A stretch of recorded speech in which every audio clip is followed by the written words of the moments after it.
वसीम रिजवी अल्लाह है, गली गली में चोर, वसीम रिजवी चोर, वसीम रिजवी मुर्दाबाद।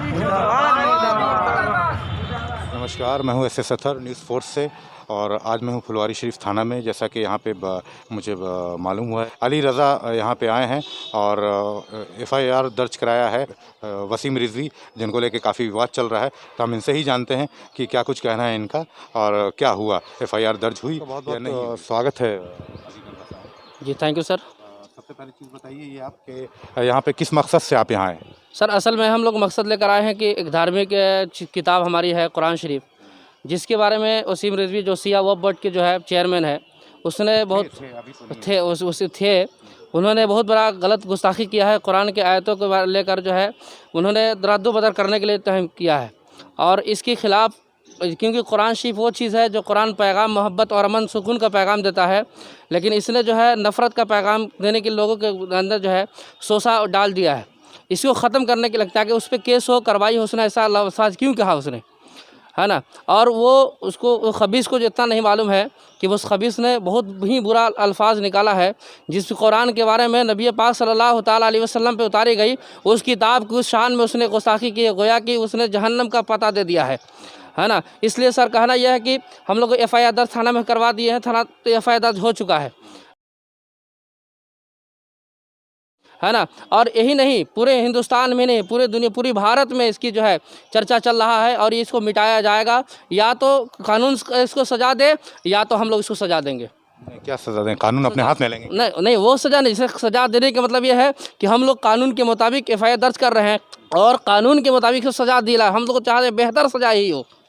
अच्छा, ये बताइए, क्या आपको क्या लगता है इसमें क्या साजिश हो सकती है या शिया सुन्नी लड़ाई करवाने के लिए किया गया है, या क्या आपको लगता है? देखिए, मेरे समझ से ये लगता है कि ये शिया सुन्नी तो अलग चीज़ है और कुरान को शिया भी मानते हैं और सुन्नी भी मानते हैं, सब लोग मानते हैं। और इसमें शिया सुन्नी लाख कुछ किया जाए, लड़ाने की कोशिश तो किया ही जा रहा है और रातों दिन जो हमेशा लोगों को लड़ाने की कोशिश किया जा रहा है। लेकिन ये हम लोग नहीं शिया सुन्नी, नहीं हम लोग फ़िक़ा परस्ती करने आए हैं। हम लोग असल जो कुरान है, हमारा जो है मकसद है, ईमान है, उसके लिए हम लोग केस दर्ज करा रहे हैं, उसके लिए आवाज़ उठाए हैं और हमेशा आज ही नहीं तक क़यामत तक हम लोग आवाज़ उठाते रहेंगे इसके खिलाफ़। ये बताइए कि जो शिया हों या सुन्नी हों, सब ने इनका बहिष्कार कर रखा है सामाजिक तौर से, और इवन कुछ साल पहले ईरान से भी उनको निकाल दिया गया था, इस्लाम से खारिज कर दिया गया है। तो क्या कहना चाहेंगे इसमें कि शिया सुन्नी सब एक हैं इस मुद्दे पे आप लोग? क्योंकि सारे क़ल्ब जवाद ने या फिर जितने भी मौलाना है शिया के भी, उन लोगों ने खुल के उनकी मुखालफत की है और इवन पुतला जलाया है और कब्रिस्तान में भी जगह देने की बात नहीं कही गई है कि हमको कब्रिस्तान में भी जगह नहीं दिया जाएगा। यहाँ तक कि जो हयाती कब्र होती है उसको भी तोड़ दिया गया है वहाँ पे, खुद वहाँ लखनऊ में। तो क्या कहेंगे इसके बारे में? इसके बारे में यही कहेंगे, देखिए हम लोग शिया सुन्नी कुरान के मामले में सब लोग एक हैं। हम लोग के कहीं इख्तलाफ नहीं है कि कुरान ऐसी मामला है जहाँ पे यहाँ माना गया है, सही में सब लोगों ने जो है उसका तोड़ पैदा किया है और उसे यकीनन में उसको जगह मिलना भी नहीं चाहिए कब्रिस्तान में, इन लोगों ने सही कहा है और हम लोग एक हैं। कहीं फ़िरका परस्ती का मामला इसमें नहीं है, कुरान में कोई भेदभाव नहीं है। क्या मैसेज देना चाहेंगे आप पूरी कौम को या पूरे देशवासियों को या सभी को कि एकजुटता, एकजहती ज़रूरी है? क्या आपको लगता है कि अभी इस वक्त जो है नफ़रत को छोड़ के सब भाई मेल मोहब्बत से रहें, या क्या कहना चाहते हैं आप, मैसेज क्या देना चाहते हैं? हम ये चाहेंगे कि अगर ऐसे मामलात अगर उठते हैं तो ऐसे मामलात में हमें फ़िरका परस्ती ना करके कौम के लिए हमें आगे उठना चाहिए और उठ कर जो है जिस तरीके से इमाम हसन हुसैन ने करबला के मैदान में जवाब दिया और ये जिदियों को जो है मार कर भगा दिया है ना, उसी तरह एक तरफ जब तक नहीं होंगे, एक यूनिटी नहीं बनेगी, तब तक ये काम नहीं हो सकता है। हम ये कहेंगे कि हम तमाम लोग जितने भी हिंदुस्तान में जितने मुसलमान या कोई भी अदर हो, वो तमाम लोगों को एकजुट हिंदुस्तान में बनना पड़ेगा और सब लोग एकजुट होकर काम करना होगा। जब ही जाके साथ मिलेगा, मजबूती होगी, तब जाके हमारा काम करवा आगे तक बढ़ता चला जाएगा। चलिए, बहुत बहुत शुक्रिया न्यूज़ फोर्स से बात करने के लिए। जी सर, थैंक यू। मौलाना अली रज़ा, जिन्होंने साफ तौर पे कहना था कि हम सब एक हैं, इत्तेहाद है आपस में, शिया सुन्नी हम सब एक हैं, और इन्होंने एक अमन का पैगाम दिया है, शांति का पैगाम दिया है और इस तरह की ताकतों का जो है बहिष्कार करने की और उन्हें कानून के तहत जो है सज़ा दिलाने की इनकी मांग है। और इसी वजह से इन लोगों ने जो है आज FIR दर्ज कराया है फुलवारी शरीफ थाने में। तो SS Athar, news force, Phulwari Sharif, Patna. क्या कहना चाहते हैं आपस में, आप नौजवान हैं? बस हम यही कहना चाहते हैं कि जो हमारी मुक़द्दस किताब कुरान मजीद के ऊपर ये अल्फाज उठाई गई और रद्द-ओ-बदल करने के लिए वसीम रिजवी के द्वारा साजिश हुई है, तो मैं हिंदुस्तान के गवर्नमेंट से ही चाहता हूँ कि वो मेरा सपोर्ट करें और वसीम रिजवी के ऊपर सख्त से सख्त कार्रवाई करें। अब्दुल मुगनी रज़ा ये भी मौलाना हैं और इनका साफ तौर पे कहना था कि इसमें गवर्नमेंट साथ दे। हालांकि ख़ुद भाजपा ने भी इससे किनारा कर लिया है, जैसा कि आप लोग सभी को पता है कि इस मुद्दे पे सभी जो है एक हैं और इस तरह की नफ़रत की राजनीति नहीं होनी चाहिए। कोई हो, हिंदू मुस्लिम सिख ईसाई, सब आपस में भाई भाई भाई हैं और सबको एक रहना चाहिए। ये कुरान की बात हो या रामायण की बात हो या महाभारत की बात हो, इस तरह की भावनाओं के साथ में खिलवाड़ नहीं करना चाहिए किसी भी कौम के, किसी भी धर्म के साथ में, और सबका सम्मान करना चाहिए। वसीम रिजवी, वसीम रिजवी, वसीम रिजवी, वसीम रिजवी, वसीम रिजवी, गली गली में हल्ला है, गली गली में हल्ला है, वसीम रिजवी। जैसा कि आपको पता है कि सिया वक्फ बोर्ड के साबिक चेयरमैन वसीम रिजवी ने सुप्रीम कोर्ट में बाकायदा एक याचिका दायर किया है, जिसमें उन्होंने अपील की है कि कुरान शरीफ के 26 आयतों को रिमूव करने की बात कही गई है। तो ऐसे में हम अभी पटना में मौजूद हैं और पटना के मुसलमानों से ही जानते हैं कि वसीम रिजवी के इस याचिका पर क्या कहते हैं, और आइए हम जानने की कोशिश करते हैं। वसीम रिजवी ने कुरान से 26 आयतों को हटाने की मांग की है सुप्रीम कोर्ट में, तो क्या लगता है आपको? क्या मतलब, वो मुसलमान है ये नहीं तो हटावे या दुनियादारी कुछ भी कह दे, इससे क्या मतलब है? भाई ये नहीं है, वो कह देगा कि पूरा हटा दो, हम ही को हटा दो, उससे क्या फ़र्क पड़ गया? नाम है मोहम्मद इसराइल। अच्छा, ये जो वसीम रिजवी ने सुप्रीम कोर्ट में याचिका दायर किया है, कुरान से 26 आयतों को रिमूव करने की बात कही है, तो इस पे क्या कहेंगे ऐसे लोगों के बारे में? वो सरासर गलत किया है। कुरान अल्लाह का कलाम है, इसमें रद्दो बदल एक हरफ भी नहीं किया जा सकता है। ऐसे लोग मुसलमान के दुश्मन हैं और बहुत ही गए गुजरे वैसे इंसान हैं जो कुरान और हदीस के बारे में गलत बयानी करते हैं। उन्होंने हवाला दिया है कि जो कुरान में जो 26 आयतें हैं, इससे कहीं ना कहीं जो आज के युवा पीढ़ी है उन पे गलत असर होगा, तो ये इसमें कहाँ तक सच्चाई है? कोई भी अक्लमंद जो होगा वो इस आयतों को गलत नहीं कह सकता है। उसके गलत कहने से गलत नहीं हो जाएगा। ये अल्लाह का कलाम है, इसमें किसी का दखल अंदाजी कारगर नहीं होगा, सही नहीं होगा। बिल्कुल वो अल्लाह के गुनहगार इंसान है। हमारे साथ एक अभी मौलाना जुड़े हैं, इनसे बात करेंगे। आपका नाम बताएं। मोहम्मद अजहर रहमानी। अच्छा, ये जो अभी वसीम रिजवी ने अभी जो सुप्रीम कोर्ट में अभी याचिका दायर किया है 26 आयतों को रिमूव करने के लिए, ऐसे लोगों के बारे में आप क्या कहें? बिस्मिल्लाह अल्हम्दुलिल्लाह। सबसे बड़ी बात यह है कि ये ऐसी चीज़ कोई नई नहीं है। कुरान के लिए, इस्लाम के लिए ऐसा शुरू से होता चला आ रहा है, मोहम्मद सल्लल्लाहु अलैहि वसल्लम के वक्त से होता चला आ रहा है।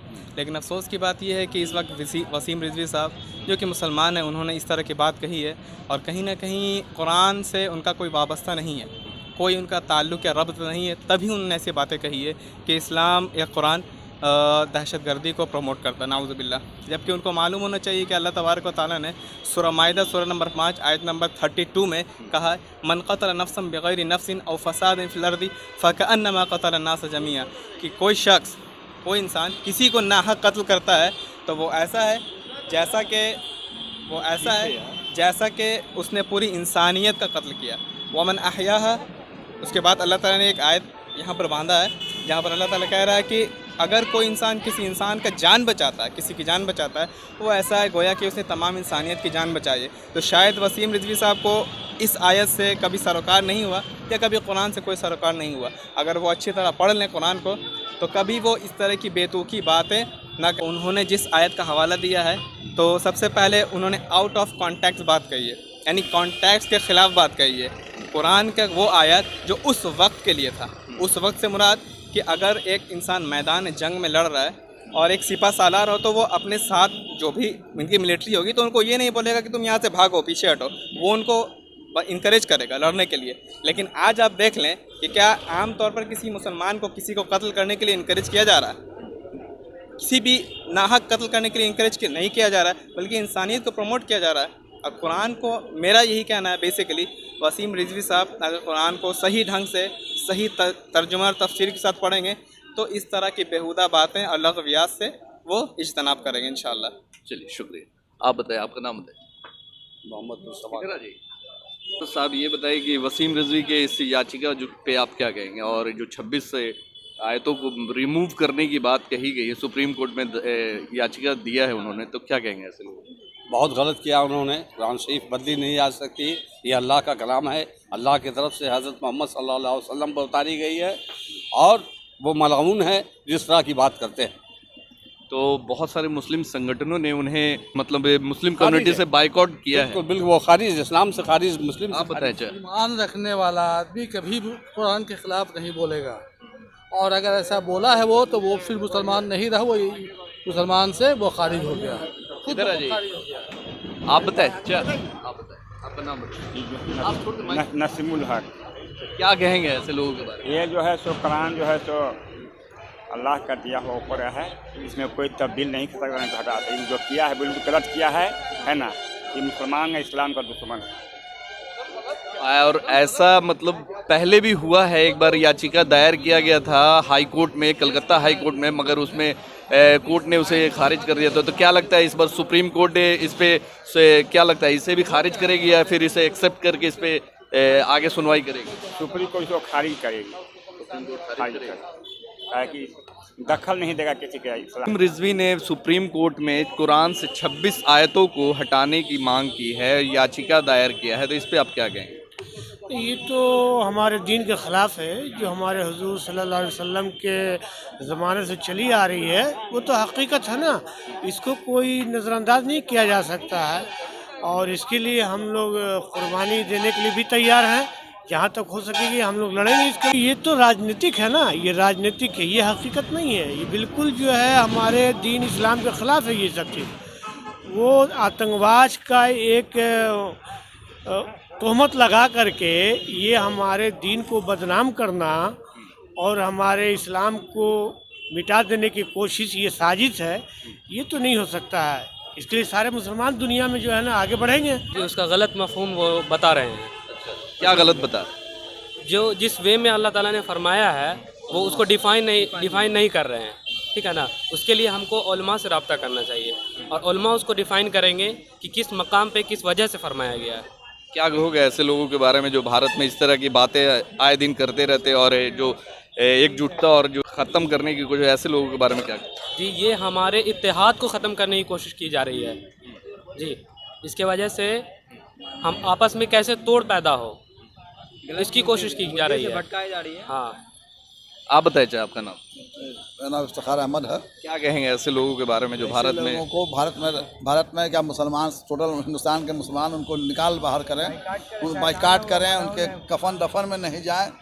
जो हमारे 1400 साल पहले की किताब है, 1442 साल पहले की, उसको आयत को बदल लेंगे, तर्जुमा उसका बदल लेंगे, ये कुछ मतलब है। 1 साल 2 साल पहले कबल भी उन्होंने इस तरह का कि आयशा रज़ी अल्लाह ताला अन्हा के ऊपर एक फ़िल्म बनाई थी जिसमें बहुत गलत सलत दिखाया गया, तो उसको सुप्रीम कोर्ट ने उस पर बैन लगाया। तो क्या कहेंगे? और एक बार फिर से, तो ये विवाद हमेशा जो पैदा करते हैं किस लिए? विवाद अपना मतलब फोकस में आने के लिए करते हैं और अपना दिन को बर्बाद करने के में रहते हैं। और इसके पीछे सियासत है, और क्या है?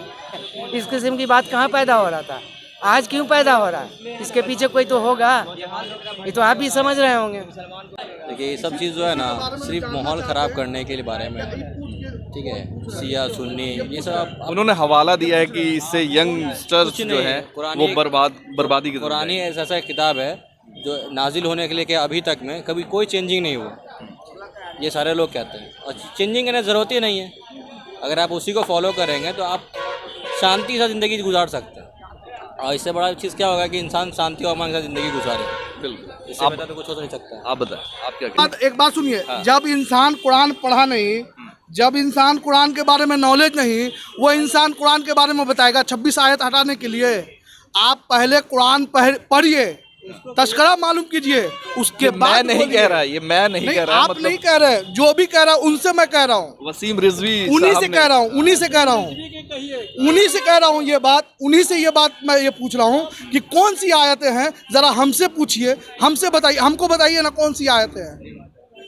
तो क्या कहेंगे ये मतलब ये इस तरीके का हमेशा जो उनसे एक बार हम चाहते यही है कि आप उनसे पूछिए कौन सी आयतें हैं, हाँ कौन सी आयतें हैं और वो जो जिहाद बता रहे। सुनिए, कुरान जैसे कहा जाता है बे से शुरू होता है सीन पे जाके ख़त्म होता है, बे से बस सीन से सब, मतलब सब चीज़ है कुरान के अंदर में। कुरान का तस्करा लीजिए, कुरान ऐसे बोल देने से ऐसे हो जाएगा, ऐसे बोल देने यानी ये किसी को बोलने से हो जाएगा। मालूम नहीं है तो फिर कैसे बोलेगा? उसके पास मालूमात ही नहीं है, कुरान का दीने नहीं है, कुरान मालूम नहीं है, कुरान का मतलब क्या है वो मालूम नहीं है, तो कुरान के बारे में आप कैसे कह सकते हैं?